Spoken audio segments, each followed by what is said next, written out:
नमस्कार, आम्ही किचन लव्हर्समध्ये आपल्या सर्वांचं स्वागत आहे। तर आज आपण बनवणार आहे झटपट असा साबुदाणा खिचडी।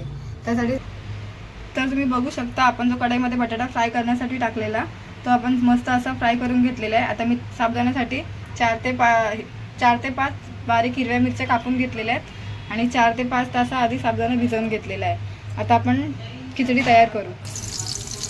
ज्या तेलामध्ये आपण आता बटाटा फ्राय करून घेतलाय त्याच्यामध्येच आपण ज्या मिरच्या कापून घेतल्या होत्या त्या फ्राय करून घेऊया। तर तुम्ही बघू शकता आपल्या मिरच्या चांगल्या फ्राय झालेल्या। आपण जो साबुदाणा भिजवून घेतला होता तो आपण टाकून घेऊया। आपण जो बटाटा फ्राय केला होता तो पण टाकून घेऊया आणि चांगला असं मिक्स करून घेऊया दोघांना।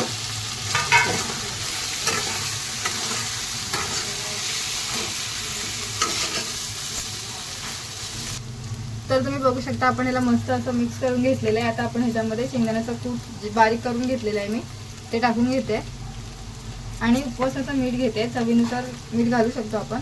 मी उपवासाचं मीठ घेतलेलं आहे आणि ते चवीनुसार टाकत आहे आणि आता ह्या सर्वाला चांगलं असं एकत्र मिक्स एकजीव करून घेऊया।